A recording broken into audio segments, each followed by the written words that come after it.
and we're very thankful for having you. Here you are starting your second term. How was your freshman? It's an unbelievable honor. I mean, in all sincerity, I'm a little bit blown away that I've had so much support in such a short period of time. So it's very humbling, but it's also inspiring. It tells me that this great nation is still yearning for leadership.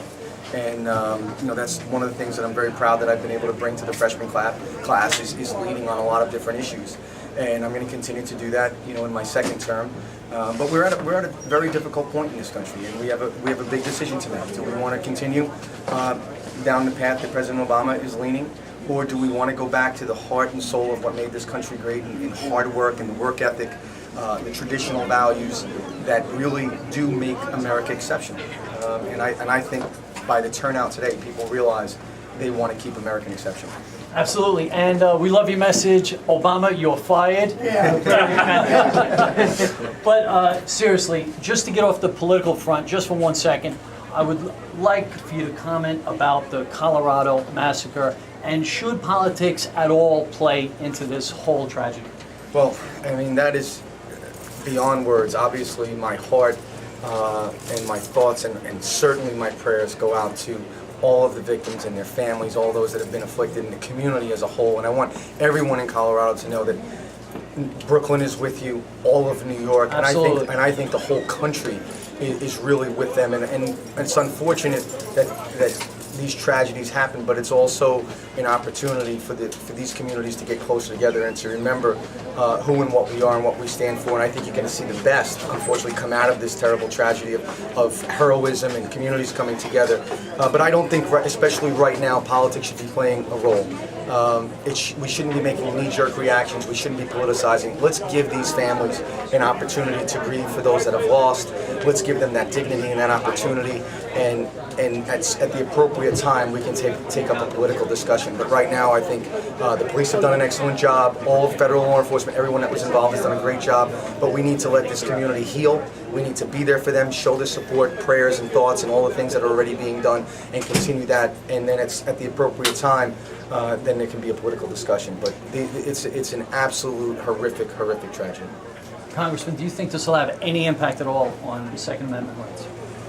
Well, I think there'll certainly be a debate. I mean, whenever there is an instance like this, it is going to spark a debate, and that's what this country is about. At the end of the day, this country is about robust debates, but the Constitution is still the Constitution, and so I think that it's going to be, and I think it is appropriate for Congress to discuss this at the appropriate time and to certainly have these debates. I think it's an appropriate response at the right time.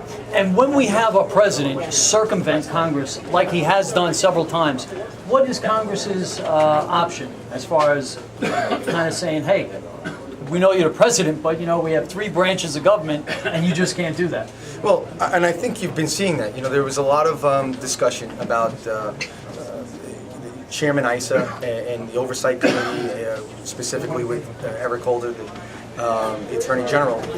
But that's the heart of what this country is. That's what makes us a very unique and wonderful nation, is that we have checks and balances. And regardless, you got to remember today. Even if he ignores it.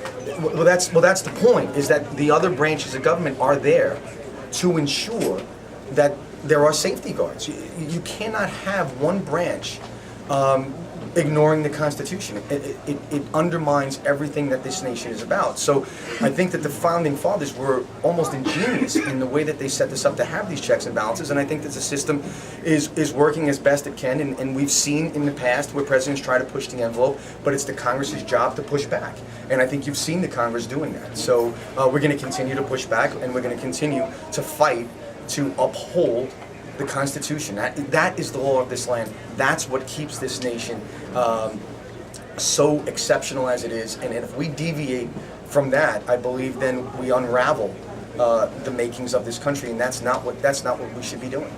And last question, and probably the most important: when you're up on stage there talking to the people, what'd you think of the stage up there? I'll tell you. Did you feel safe?